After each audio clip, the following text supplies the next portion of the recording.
Wow.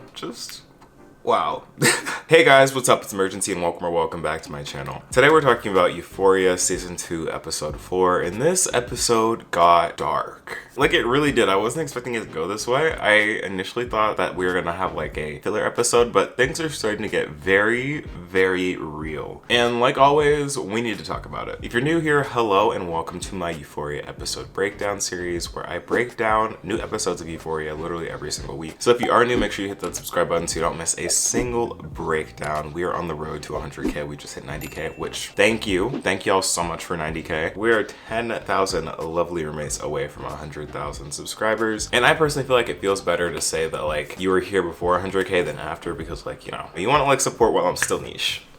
And if you want to take it a step further, leave a like on this video and follow me on my socials here at imuRgency, because I do be posting over there. But let's talk about Euphoria. So in episode 4, things are really starting to cave in on all of our characters. Like, if last episode focused around the theme of like lies and like lying to everyone, you know, this episode is where we're starting to see the truth come out, for better or for worse. Which makes me think now that episode 5, like next week's episode, is likely going to be the fallout. So we have lies, truth, and fallout, because we actually need to like process the things that just came to light, because it was a lot. And even then, not everyone knows the entire truth yet. I'm looking at you, Maddy. But like, we'll get into like Maddy, Cassie, and Nate in just a little bit. I feel like one thing that's really important to point out this episode is that this is one of the first episodes, if not the first, to not have any narration from Rue at all. There was that little bit at the end where she's like saying like I love you and stuff, but like that's not narration. I feel like you know how like the story is normally like driven along by like Rue explaining things or like transitioning us to the next scene. There is none of that this episode, and there are a couple different reasons why I feel like this might be. This entire episode, Rue is on drugs, and you may be thinking like, yeah, what's new? That's like her constant state. But like, she is on a different level of drugs. Like, it's getting to the point where like Rue's just like existing. Like, she's not feeling the human experience per se. She is just there on a constant high, and that's concerning, especially for things that happen later on in the episode. And I feel like this episode is broken up into like 3 main groups of like people and things that are happening concurrently, which I thought was very well done. But like, we have like the Rue, Jules, and Elliot group, which is just generally being very messy and kind of snaky. Then we have Maddy, Cassie, and the rest of the girls, and then Nate for like a hot second. And then finally we have Nate and his dad, Cal. And Cal really has his moment this episode, again, which we will get into. Like, starting off with the love triangle. First things first, I want to say that I was right. I hopped on my Euphoria episode 4 pre-show live and claimed that Jules and Elliot were going to hook up. Do we think that Elliot and Jules will hook up this episode? And everyone was like, oh, no. I don't think they're going to hook up. I think they're going to kiss maybe, but they're not going to hook up. Well, look who was wrong and look who was right. Because it wasn't even 5 minutes into the episode and we already see them getting together. And then at the end of the episode, after all the things transpire, we see Jules sitting on the bed naked, and then Elliot walking to the bed naked. So I'm just like,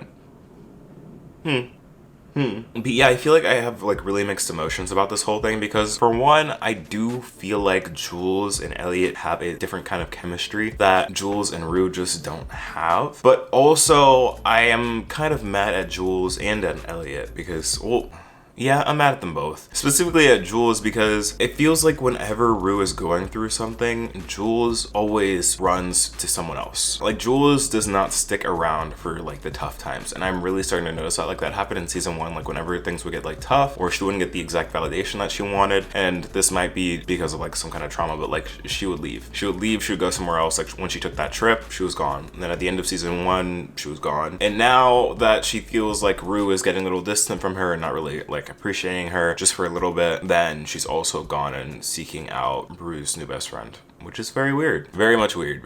It's giving like parallelism to the whole Maddy, Cassie, and Nate situation, but a little different, you know? And Rue and Jules were really pushed to the brink this episode. Because like I said, Rue is at the peak of her drug use right now. Jules is none the wiser until Elliot actually feels so bad about things that happened that he comes and confesses to Jules. Because my thing is, if both of them know that Rue is an addict, Elliot knowing that she's currently, Jules thinking that she's a former, why would y'all y'all suggest that y'all go and get alcohol together as a group and then want to be mad, furious, disappointed, and shaming Rue for then partaking in said alcohol. Like, you put her in that position knowing she's an addict, and when she does things that resemble addict behavior, why are you upset? Like, could you not put one and one together? Like, especially Jules, like, please be more understanding. And like, I feel bad for Jules in one hand for what Rue said, because that was kind of harsh, but at the same time I kind of understand Rue at this point, because while Rue's actions are incredibly self-destructive, she's aware of that.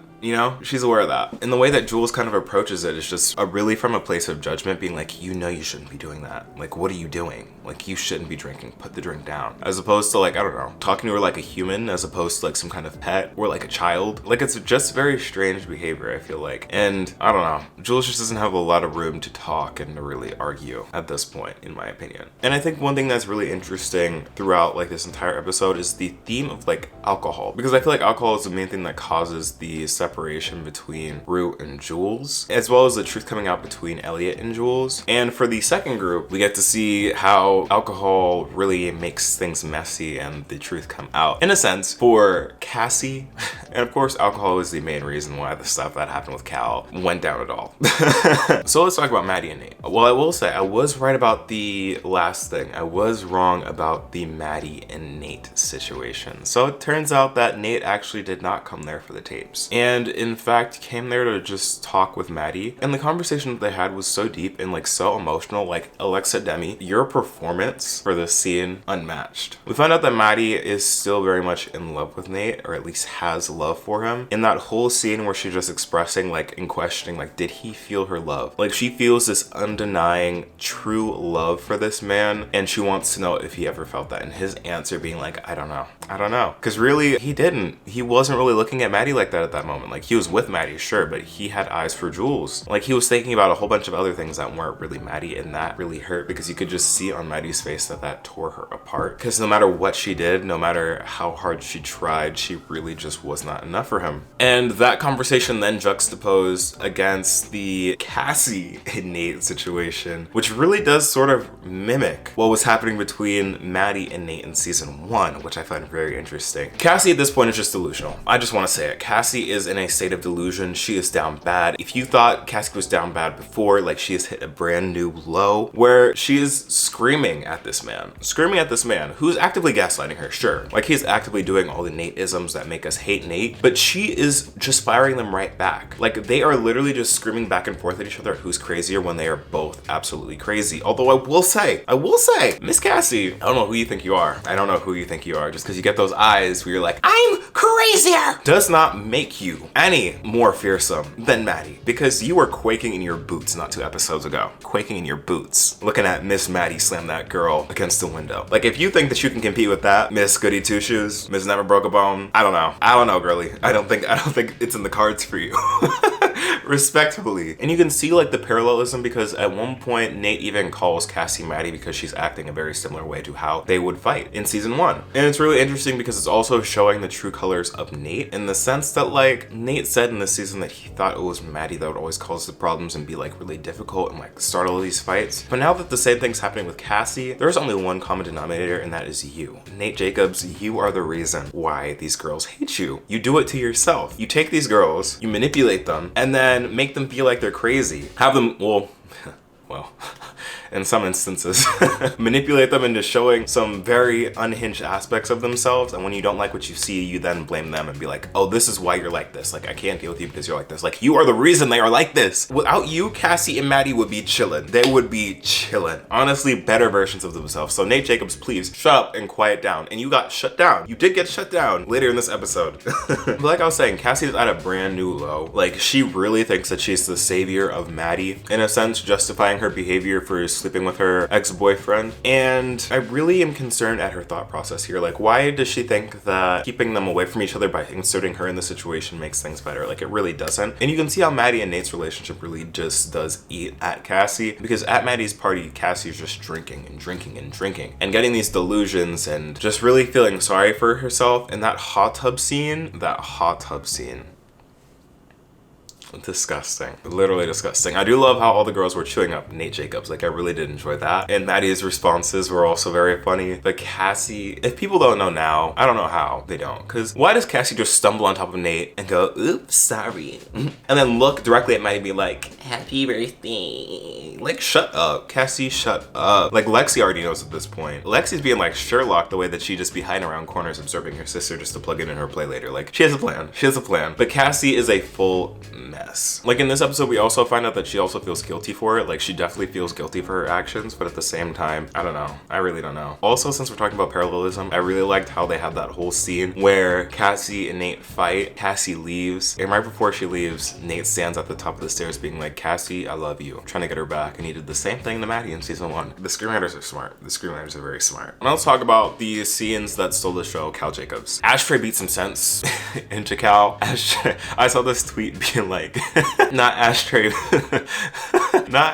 beat Cal into accepting himself, because he really did. I don't know if it was the head trauma or if it was just him getting belittled by a 12-year-old boy, but Cal goes on this rampage. He gets violently drunk, starts driving, surprisingly does not die or kill anyone, goes to the bar we saw last episode where he was with his high school friend and starts wrestling with the guy. Very strange. He gets kicked out and he comes back. And when he comes back, he is there with a vengeance. He is mad. He is drunk. He comes in his house, starts peeing on the floor. Like, you really just can't make this stuff up. You really just can't make this stuff up. Like, where do these ideas come from? And then the read session commences. The whole family comes out and Cal is just unloading the clip on all of them, exposing all their businesses and exposing himself as well. And I feel like this is a really humbling moment because it really does show like the entire Jacobs family is completely f***ed. Like, they're all completely f***ed in their own individual ways. But instead of getting a sense of like, wow, we're all f***ed up, it's like, oh wow, this is bad. This is bad. And I really feel like this scene changes everything, because all of my predictions about how like blackmail would go really just go out the window, because once Cal exposes himself, he really does claim a lot of power back to himself, because now Nate can't really blackmail him for a lot, except actually that's not even true. That's not even true, because while Cal did say a lot, the one thing that he did not admit to is getting with Jules, getting with a minor. He exposed himself for everything under the book. He exposed that he's gay, that he's a creep, that he's whatever,